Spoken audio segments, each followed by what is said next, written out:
Olá pessoal, tudo bem? Estamos aqui para mais uma vez, mais um quadro Saúde Financeira e hoje nós vamos falar um pouquinho sobre o que aconteceu em novembro. Como é que foi esse mês aí, que no fim das contas vocês já devem ter percebido se destacou muito, especialmente em relação à renda variável.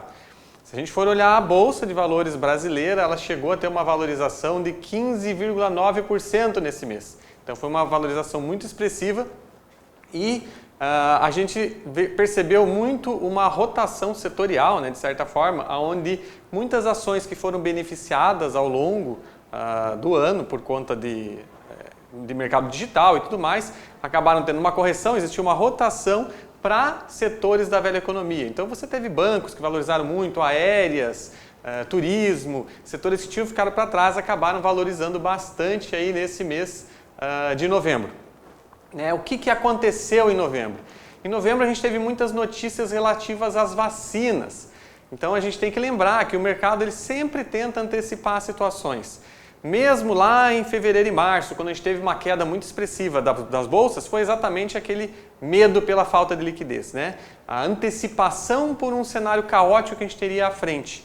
Então o mercado ele tem esses movimentos, exatamente, e muitas vezes ele é exagerado. No caso agora nós tivemos exatamente um mês de esperança, porque você teve a migração exatamente vamos dizer, aquela incerteza para uma esperança em cima dessas vacinas, dessa divulgação de resultados que elas estão apresentando.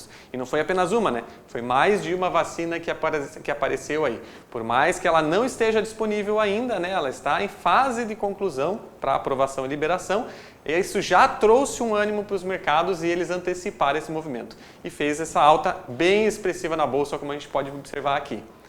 E qual foi o outro reflexo também?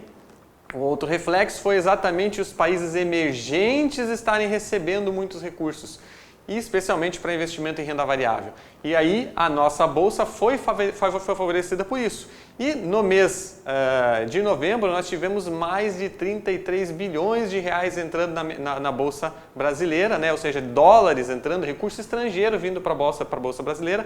E foi o maior fluxo desde a abertura da série histórica em 1995. Então não foi brincadeira. Isso levou exatamente a uma queda do dólar de 6,7% no mês de novembro.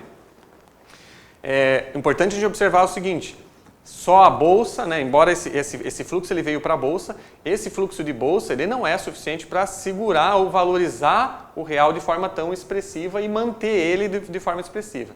Né? O mês encerrou lá com o dólar a 5,36 e o próprio relatório Focus, né, o último relatório Focus, que foi da segunda-feira da semana passada, ele trouxe o 5,36 como a expectativa para fechamento do ano, em dezembro.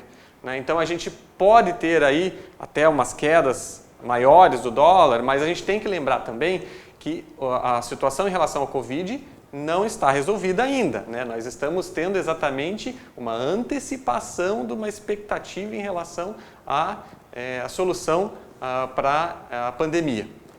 Né? E o outro patamar, o terceiro patamar que a gente precisa olhar é em relação aos títulos públicos. Os títulos públicos brasileiros, eles iniciaram novembro muito pressionados ainda por causa do risco fiscal brasileiro. Né? A situação de nós termos um aumento muito expressivo das dívidas por conta até dos estímulos, né, econômicos que foram lançados aí para fazer uma frente contra a pandemia, né? Só que você também tem ao mesmo tempo uma redução na arrecadação fiscal. Então você tem um problema para fechar o caixa lá na frente. Né? Então a preocupação em relação ao teto dos gastos e ao prosseguimento das reformas trouxe essa pressão para os títulos públicos. No finalzinho do mês a gente começou a ter um alívio disso. E agora em dezembro nós estamos tendo um alívio um pouco mais expressivo, numa expectativa exatamente de uma melhora da economia, de que se encaminhem as reformas, né? Mas é aquela coisa. O mercado ele trabalha com uma antecipação do que vai acontecer ali na frente.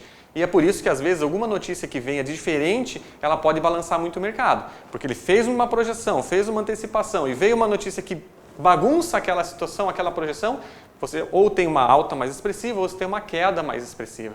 Então o mercado ele sempre trabalha com um viés temporal maior e por isso ele faz esses movimentos intensos no nosso dia a dia. E a gente tem as altas e baixas conforme notícias que aparecem aí.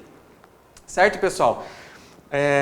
Então as reformas elas vêm também naquele sentido de você tentar reduzir a máquina pública exatamente para você reduzir esse custo estatal, que é o que aumenta o nosso risco fiscal ali na frente. Né? A gente precisa observar que toda essa antecipação, todo esse retorno positivo, esse mês de novembro positivo, ele veio mesmo num cenário que a gente está tendo aumento de número de casos, né? Estamos passando por uma segunda onda do Covid, né? Da Covid. A gente também tem que observar, né, que no hemisfério norte do nosso planeta nós estamos passando pelo inverno. Então, de certa forma, as doenças respiratórias elas realmente aparecem com maior frequência. Mas aqui no Brasil nós também temos um aumento da incidência de casos. Então, mesmo nesse cenário, né, você teve essa esperança, né, em novembro que fez os mercados reagirem muito bem. Na parte de renda variável, especialmente na parte de risco, né, porque os títulos públicos eles ainda passaram um mês complicado. Agora, dezembro já iniciou um mês bastante positivo para títulos públicos. E a Bolsa também seguiu, né, os ativos de risco também seguiram de forma positiva nesse início de mês. Enfim, todos esses dados que a gente apresenta aqui vem exatamente no sentido de reforçar o que é importante quando você vai trabalhar com seus investimentos. É trabalhar com a diversificação, você trabalhar com várias cestas. Nunca coloque todos os seus ovos numa única cesta. Divida, se uma das cestas cai, é só parte daquele teu capital que está sofrendo o risco. Se você tem vários ativos, pode ser que uma cesta balance, mas você tem a estabilidade eventualmente nas outras. Né? Então você sempre vai ter alguma coisa ali que pode estar te ajudando para que a tua composição total dos ovos ali, ela ainda tem alguns pontos onde você possa movimentar e tenha liquidez sem ter que assumir os prejuízos eventuais dos ativos.